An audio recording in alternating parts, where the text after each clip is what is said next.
Avez-vous cherché à apaiser les choses entre Laura, David et Laetitia? Je ne m'en suis pas mêlée. C'est une histoire de famille. Ça reste une histoire de famille. Je les ai laissées se débrouiller entre elles. À l'âge respectable de 97 ans, Lynn Renault choisit de rompre un mutisme qui pesait depuis bien trop longtemps.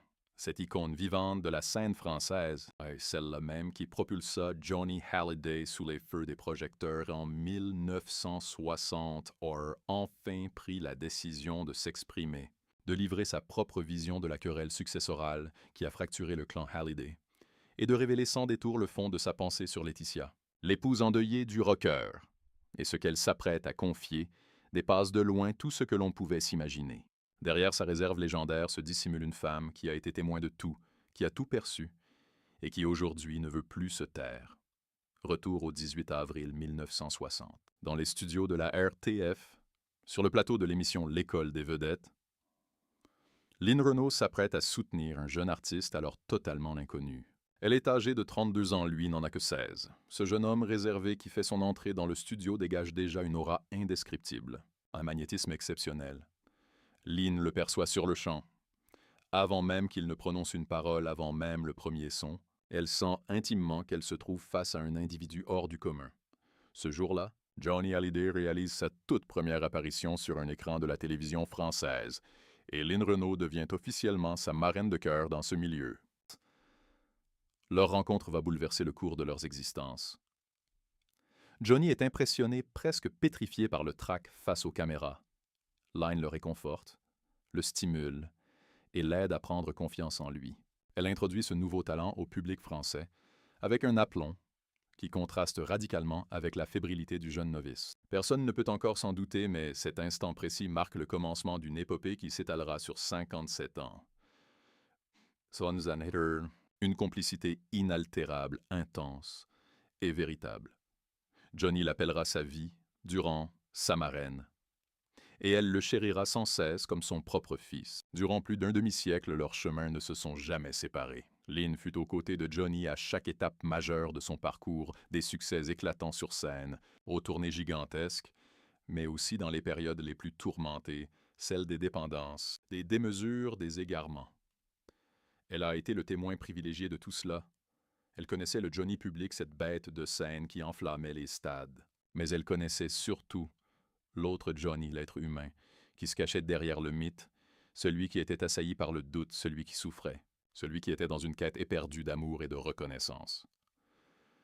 Le 5 décembre 2017, Lynn perd celui qu'elle aimait comme un fils. Johnny s'est éteint à Marne-la-Coquette, emporté par un cancer du poumon. Pour Lynn, c'est une douleur indescriptible. Le lendemain, son apparition télévisée est poignante. Elle s'effondre en larmes en plein direct, incapable de poursuivre son intervention. Elle est entièrement submergée par le chagrin. Johnny était bien trop jeune pour s'en aller. À seulement 74 ans. C'était trop tôt. Beaucoup trop tôt.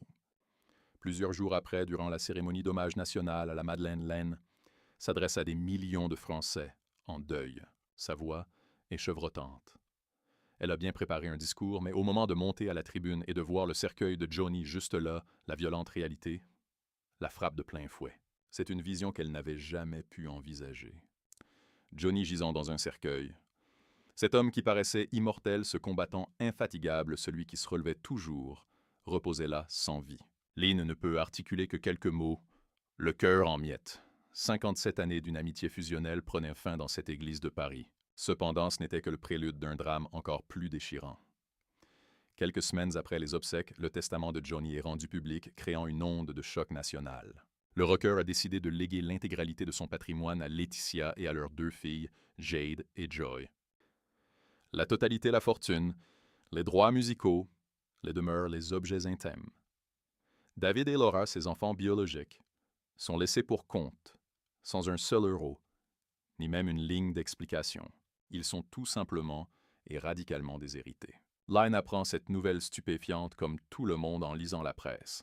L'annonce la laisse abasourdie. Elle, qui connaissait Johnny si intimement, qui savait l'amour profond qu'il portait à chacun de ses enfants, ne peut concevoir qu'il ait pu arrêter une telle décision. Comment a-t-il pu rayer David et Laura de sa succession? Quelque chose lui paraissait totalement incohérent. Pourtant, Lynn choisit de garder le silence. Elle observe, elle écoute, elle patiente. Février 2018. La guerre pour l'héritage explose sur la place publique.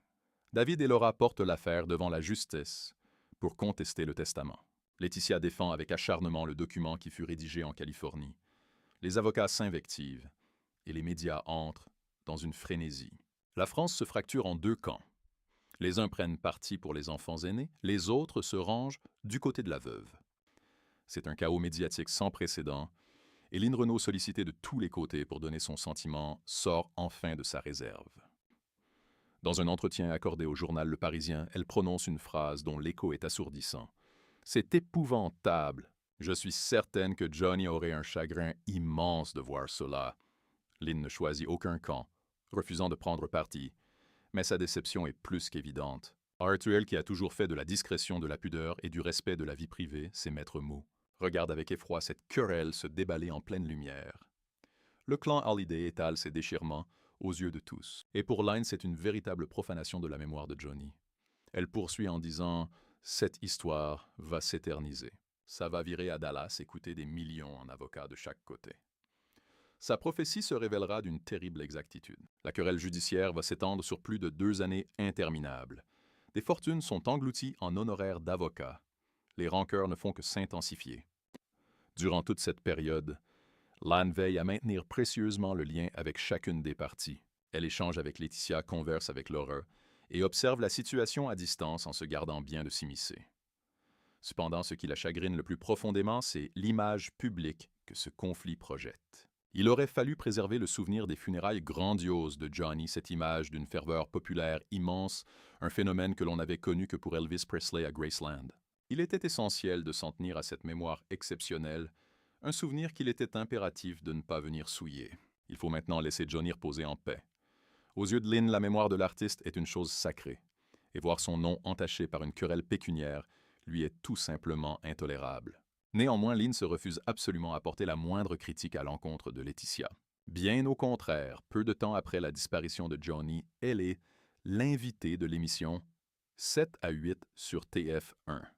Lorsque le journaliste l'interroge sur l'état d'esprit de Laetitia, la réplique de Lynn est immédiate. « Comment voulez-vous qu'elle aille bien? » Elle est au plus mal. Laetitia est véritablement anéantie. Puis elle enchaîne avec des propos pour le moins surprenants.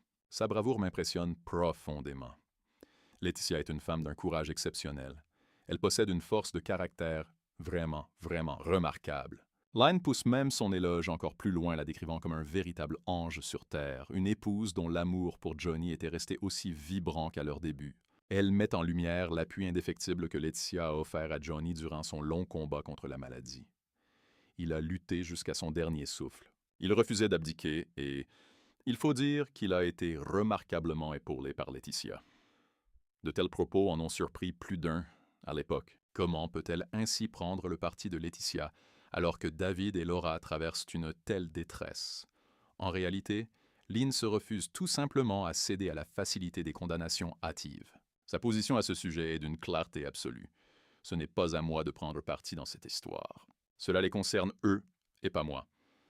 Personne ne connaît véritablement les dessous de cette affaire, ni ce que l'avenir réserve. Par chance, je n'ai jamais abordé le sujet de la succession avec Johnny ou Laetitia. Ce n'était tout simplement pas de mon ressort. Toutes les informations sorties, je les découvre comme vous. Lynn adopte ainsi une posture tout à fait singulière dans ce conflit. Elle se refuse à prendre le parti de Laetitia contre celui de David et Laura. Elle se place au-dessus de la mêlée, restant fidèle à ses principes. Tout en regrettant amèrement ce déchirement, elle se garde bien d'en désigner les responsables. À ses yeux, l'unique priorité est et demeure la préservation de l'image et de l'héritage de Johnny. Mon Johnny sera à jamais mon Johnny. Quelles que soient les tentatives pour ternir son image, il demeurera pour moi celui que j'ai tendrement aimé, mon filleul. Cependant, bien que Lynn s'abstienne de toute critique personnelle envers Laetitia, elle admet sans détour le rôle fondamental que joue la veuve dans la pérennité de la mémoire du rocker. Lors d'un entretien qu'elle accorde à l'hebdomadaire Paris Match, elle prononce une phrase qui suscite de nombreuses réactions. Même concernant Johnny, si Laetitia n'était pas présente pour le mettre en valeur, on entendrait bien moins parler de lui. Cette affirmation est pour le moins ambivalente. D'une part, Lynn salue les efforts considérables de Laetitia pour que Johnny reste présent dans le cœur du public français. D'autre part, elle laisse clairement entendre que sans cet engagement de sa part, la légende risquerait de s'estomper peu à peu avec le temps. Lyne est parfaitement consciente de ce mécanisme. Elle cite les exemples de Charles Trenet ou Gilbert Bécaud, toutes ces immenses vedettes d'autrefois qui sont désormais largement passées aux oubliettes. « Je ne nourris aucune illusion en ce qui me concerne », glisse-t-elle avec lucidité.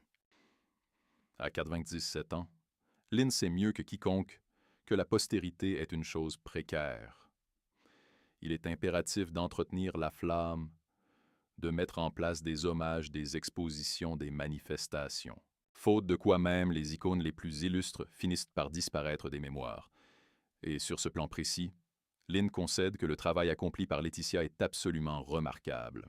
Toutefois, en dépit de ses paroles élogieuses, Lyne ne parvient pas à dissimuler entièrement une certaine amertume, qui n'est pas dirigée personnellement contre Laetitia, mais bien contre la situation dans sa globalité. Lorsqu'on l'interroge sur son opinion concernant les acteurs de ce conflit, sa réponse est sans appel. « Je ne porte de jugement sur personne, je ne juge jamais personne. » Sans mag. La meilleure des sagesses serait qu'ils trouvent un terrain d'entente entre eux. J'ai encore l'espoir que cela soit possible. Ces mots prononcés en février 2018 suggèrent que Lyne nourrit encore l'espoir d'une possible réconciliation. Malheureusement, l'avenir lui donnera tort. Le conflit va en effet s'étirer sur 2 longues années supplémentaires avant qu'un compromis puisse être trouvé. En juillet 2020, après 2 ans et demi d'une bataille judiciaire féroce, un accord est finalement ratifié. Laura obtient la somme de 2 500 000 €, ainsi que la restitution de certains objets personnels.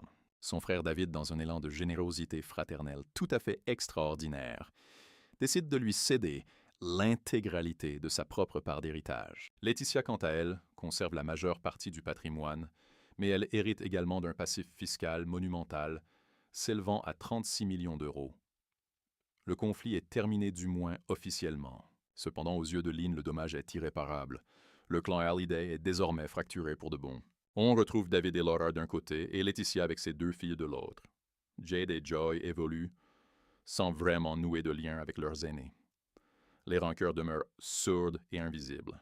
Lyne est la témoin mélancolique de ce triste tableau familial. Celle qui espérait tant voir une famille unie dans le souvenir de Johnny doit observer une fratrie déchirée par l'argent et les ressentiments. Et puis il y a un autre élément que Lyne finira par dévoiler, une confidence bien plus sombre d'ordre beaucoup plus personnel. Lors d'un entretien accordé à 7 à 8 en 2020, elle formule une phrase absolument terrible. Sa place n'était pas là. Son heure n'était pas encore venue, il était bien trop jeune. Mais la vérité, c'est que Johnny s'est suicidé. Un suicide à petit feu. Sa voix est chargée d'émotion lorsqu'elle prononce ces paroles. Toute son existence, il a bu. Il a fumé.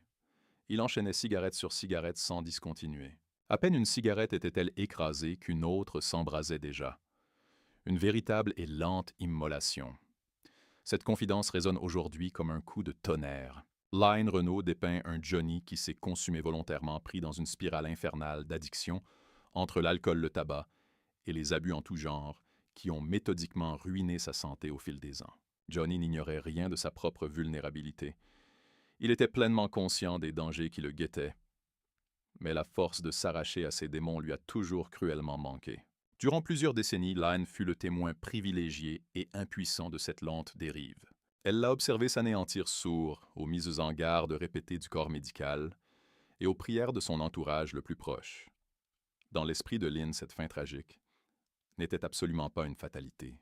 L'idole des jeunes aurait pu s'offrir de nombreuses et belles années supplémentaires, mais il a délibérément et obstinément emprunté le chemin de la démesure. Que ce soit par choix délibéré ou par une forme d'inconscience, il a préféré flamber son existence plutôt que d'en prendre soin. Et c'est Lyne qui, aujourd'hui encore, porte le fardeau de ce chagrin immense, la peine lancinante d'avoir vu disparaître un être cher qui n'était pas condamné.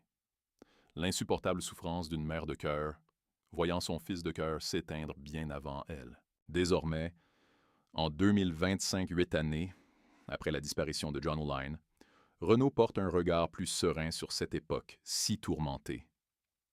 Elle maintient un lien avec Laetitia, lui adressant des messages de façon périodique. Elle entretient cette relation à distance, car les rencontres se sont espacées.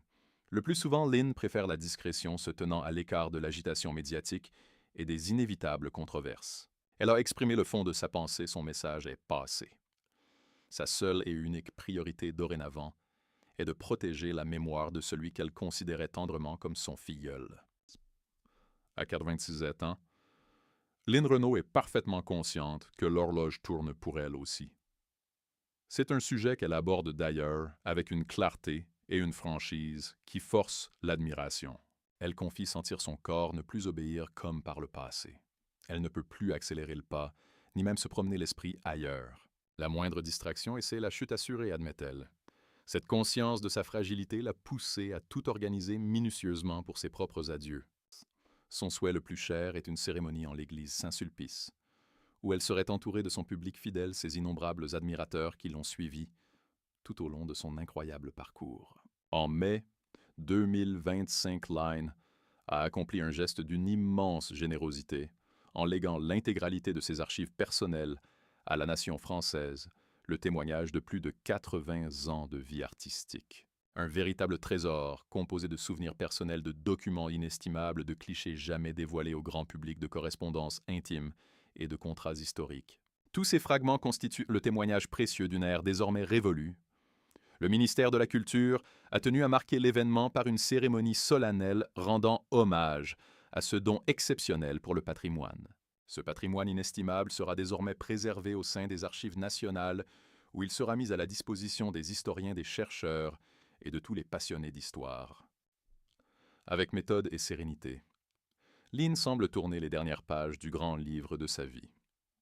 Elle met de l'ordre, sélectionne et catalogue chaque pièce de son existence, avec une minutie touchante. Elle prépare activement sa postérité animée par la conviction profonde que son legs culturel et artistique doit impérativement être transmis intact aux générations à venir. Pourtant, une certitude demeure absolument immuable. Le souvenir de Johnny restera à tout jamais gravé dans le cœur et l'esprit de Lynn Renault. Son esprit revient vers lui quotidiennement, mais particulièrement le soir, dans le silence apaisant de sa chambre. C'est à ce moment que les réminiscences affluent. Les instants de complicité, les éclats de rire, les secrets échangés à mi-voix. L'adolescent de 16 ans à peine qu'elle avait repéré en 1960 s'est métamorphosé en la plus grande idole que la France ait jamais connue, et elle a eu l'insigne honneur de l'accompagner durant 57 longues années. Les confidences que Lynn partage aujourd'hui au sujet de Laetitia ne sont empreintes ni d'animosité tenace, ni d'une dévotion inconditionnelle. Il s'agit plutôt d'une perspective tout en nuances complexes et d'une grande sincérité qui l'a conduit à saluer les efforts remarquables déployés par la veuve pour pérenniser l'héritage artistique de Johnny. Elle rend hommage à sa force de caractère face à l'épreuve terrible du deuil et aux critiques souvent virulentes dont elle a été la cible principale. Cependant, elle ne peut que regretter profondément la fracture familiale, le spectacle médiatique qui s'en est suivi, et la manière dont la belle image d'union affichée lors des funérailles a finalement volé en éclats. Lynn se garde bien de céder à la facilité du jugement hâtif et définitif. Son expérience de la vie lui a appris que la réalité des choses est invariablement plus compliquée qu'elle ne le semble de prime abord. Elle est parfaitement consciente qu'il est impossible de sonder véritablement l'intimité d'un couple, et elle n'ignore rien des tourments intérieurs et des failles profondes qui habitaient Johnny. Par conséquent, elle maintient son cap avec une constance admirable, refuser de prendre parti, s'abstenir de tout jugement et simplement nourrir l'espoir fragile d'un apaisement futur. Pourtant, au plus profond de son être, Lynn pressent avec une pointe de tristesse que cette sérénité tant espérée restera probablement un vœu pieux. La famille Hallyday est trop meurtrie. Les cicatrices sont bien trop vives et douloureuses.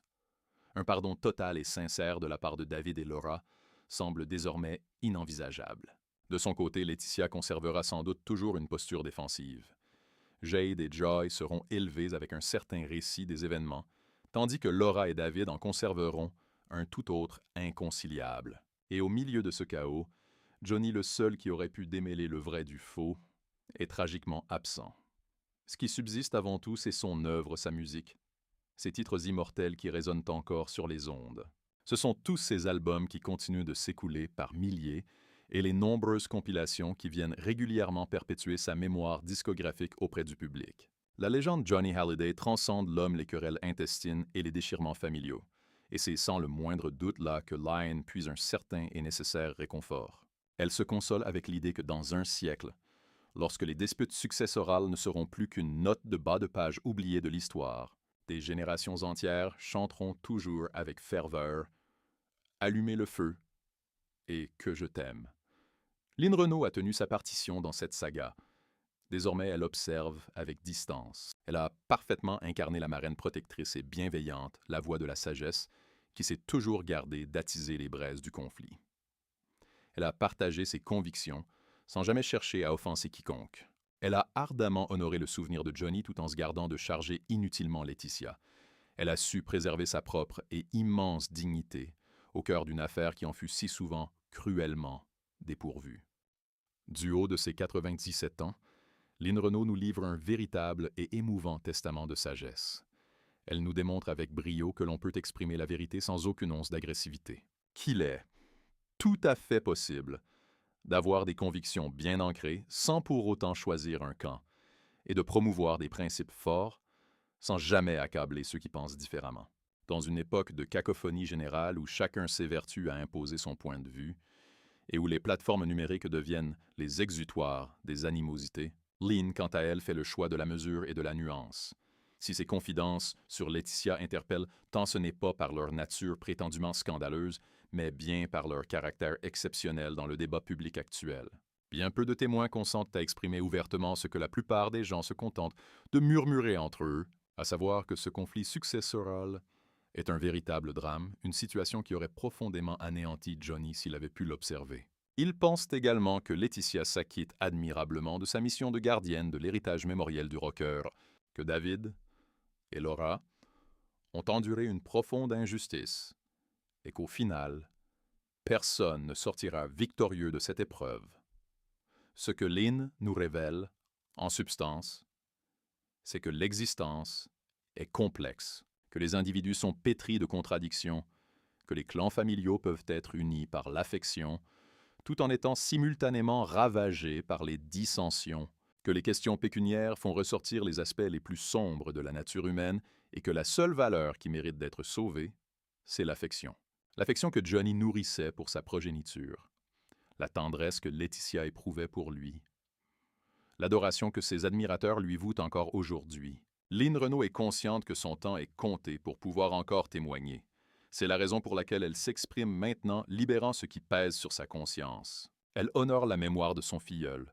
Elle lance un vibrant appel à la réconciliation. Elle nourrit l'espoir qu'un jour futur, David, Laura, Laetitia, Jade et Joy réussiront à se rassembler autour d'une même table pour évoquer ensemble le souvenir de Johnny, simplement se remémorer loin des avocats des prétoires et de toute amertume. C'est en cela que réside la véritable confidence de Lynn Renault. Il ne s'agit ni d'une indiscrétion sensationnelle, ni d'une mise en cause explosive. C'est une supplique à la compassion, une invitation à transcender les questions matérielles, les cicatrices du passé et l'orgueil pour se recentrer sur ce qui est vraiment essentiel. L'attachement d'un père pour sa descendance, la tendresse d'une marraine pour son protégé, l'adulation d'une nation pour son idole du rock. À 97 ans, Lynn Renault ne se censure plus. Elle a vu et vécu trop de choses pour persister dans le silence. Elle prend la parole pour Johnny, celui qui n'a plus la capacité de se défendre lui-même.